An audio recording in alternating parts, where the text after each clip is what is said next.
Hello, parents. Once again, we are looking at our collaborative effort in offering a Catholic school education to our children. And I think it's good to reflect on the question, why? Why is this so important? And I'm sure that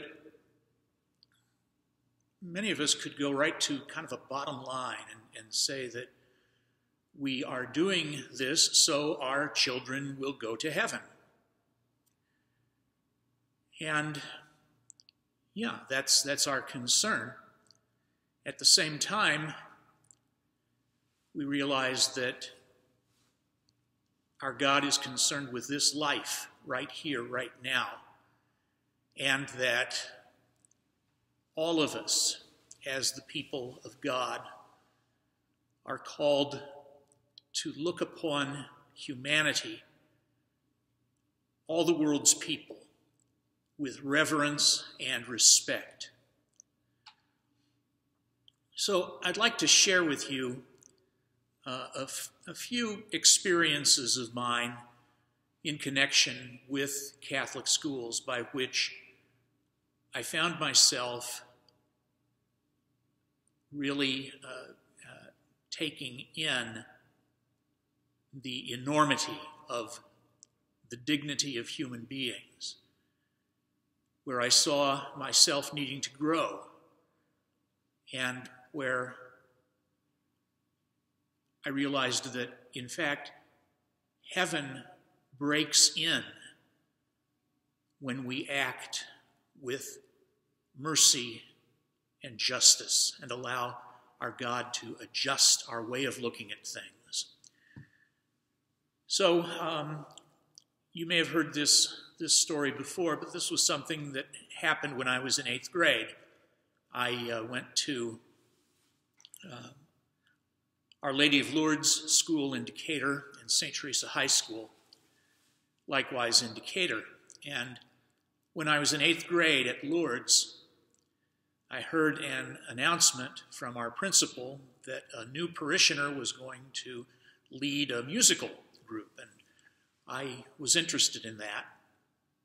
And I remember being curious about who this new parishioner was. I went down to the gym. There was a lady playing the piano. She was young, and she was black. And I said to myself, she must be a college student who is going to assist Mrs. Moore. Well, of course, it was Mrs. Moore. And all this happened, in the space between my ears. I had to think this over for myself. The principal told us what we needed to know to get to the gym to get our voices tested. But there was a lot of information she felt I didn't need to know. And in so doing, she was calling me to figure out some of these things. Why is it that we don't expect to see African Americans in certain roles? That's stayed with me now for 50 years, and it has helped me immensely. Another moment for me was in high school. I was in my junior year, and we had a different religion course every quarter. And this particular quarter, we were studying social justice. And I heard for the first time that, beginning with a very important letter of Pope Leo XIII back in 1891, the Church has upheld the rights of workers to achieve what is rightly theirs, to withhold their work if need be. Now, my father was a factory worker at Caterpillar in Decatur, and it was an odd thing. You would go through life and especially your life at church, and you never hear these issues mentioned. And so I was playing a guessing game until I was about 16 in this class. And they said essentially to me, yeah, the church is on your side.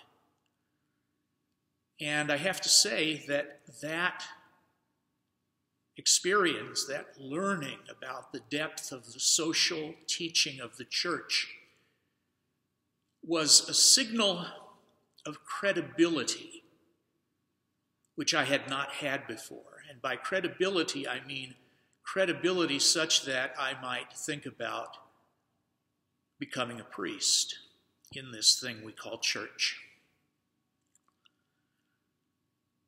I think now beyond my own experience, and am very proud of my sister, Kathy, who lives in Minneapolis. She is an assistant principal at the Risen Christ School. This school has a dual immersion program. In other words, they do everything in English and they do everything in Spanish. And the student body is largely made up of children of people who have migrated to this country from Mexico and Central America. And we know all the many, many messages they hear because people keep saying to them such things as, go back home. We know that migrants bear this burden. And from time to time, you also hear people say, well, why don't you learn English? And we know that that whole issue is a generational thing. Yes, the kids learn English.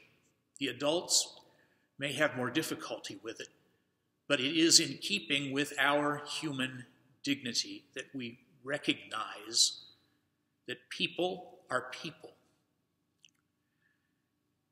And there's an unfortunate note to add to that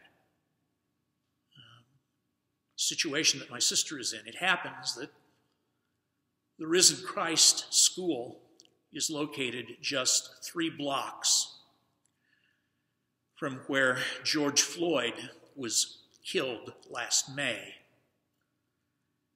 And everything that ensued after that did have an effect on some school families. At least one family lost their home in a fire. But we say this is what we are to do as Catholic Christians. We are to remember that the Son of God did become human out of love for us. And in his love for us, we are to discover our dignity, to see that our relationships are governed by the deepest sort of reverence.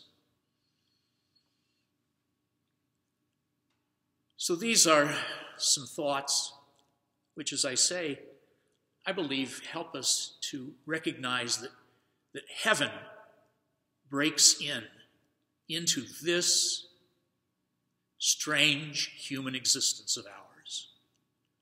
Heaven breaks in on us when we are formed by the God who is love, and when our children and our families in general are able to live out this love and reverence. Thank you.